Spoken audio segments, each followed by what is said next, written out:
government has become more oppressive with no signs of letting up. Now we're told that testing of every American must be done before American life can return.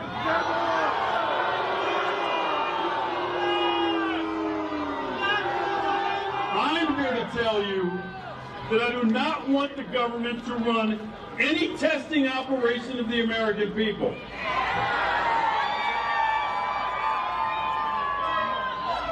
Bill Gates has suggested microchipping every American.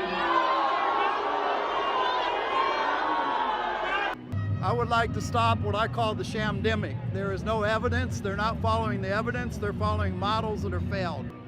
Well, out of 1,000 people that get this coronavirus, 4 may die. Out of the 4 that die, all 4 of those, 95% of them have comorbidity issues. So for us normally healthy people that are taking vitamin A, vitamin D, and vitamin C, there is absolutely no threat. Just as anything that can take life, our founding fathers had a decision to make in 1775, whether to go to war or not. They knew that some of them would die, they knew that some of their family would die, they knew that some of their neighbors would die. But liberty was so precious that it was bought with life, with blood. The virus is no different. If it's a threat to life, it's a threat to life. We need to protect ourselves the best way we can, but as free people, we need to decide individually what's best for each and every one of us to do. We all have the ability to do that, and we should be allowed to do that as citizens, as free people, and as adults. And the thing is most of the deaths are on the east side of the state. There's only been 33 deaths so far in Kent County.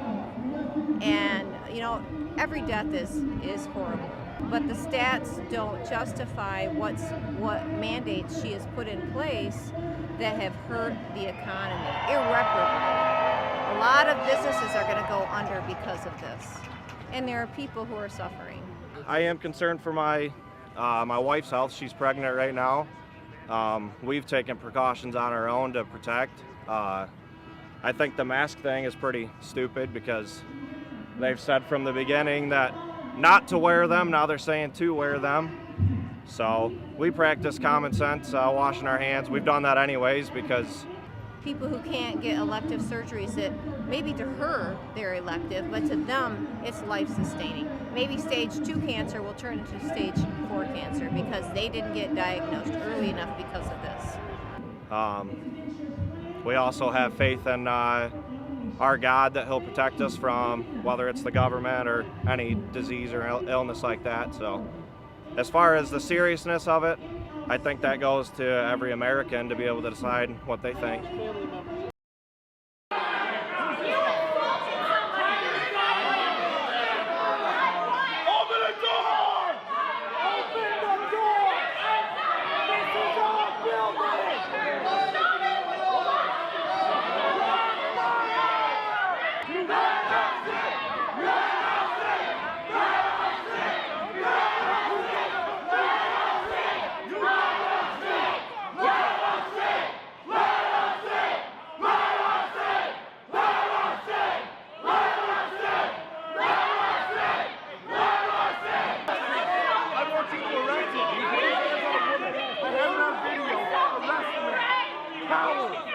Do your job, coward! Arrest the man! We're doing it for you guys too! Arrest that man!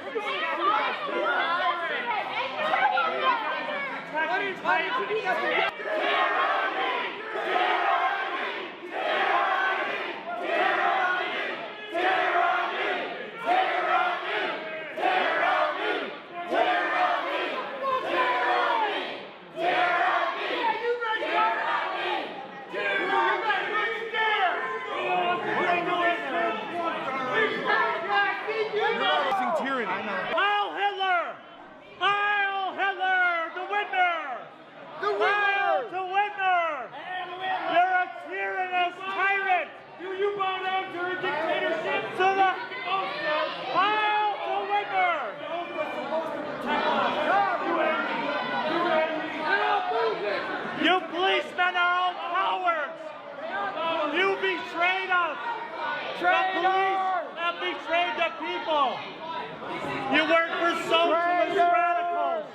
You enjoy the the people's rights being taken from them? Thought you were getting respectable positions and realized nobody respects you. Nobody respects anything you guys do. You guys are not first responders. Is this what you want? By this state's government. Yesterday's scene at the Capitol was disturbing, to be quite honest. Swastikas and Confederate flags, nooses and automatic rifles do not represent who we are as Michiganders. I know that some people are angry, and I know many are feeling restless. I know that people are itching to get back to work, and I get it, and I respect it, and it's okay to feel that way. There's nothing that I want more to just flip a switch and return to normal.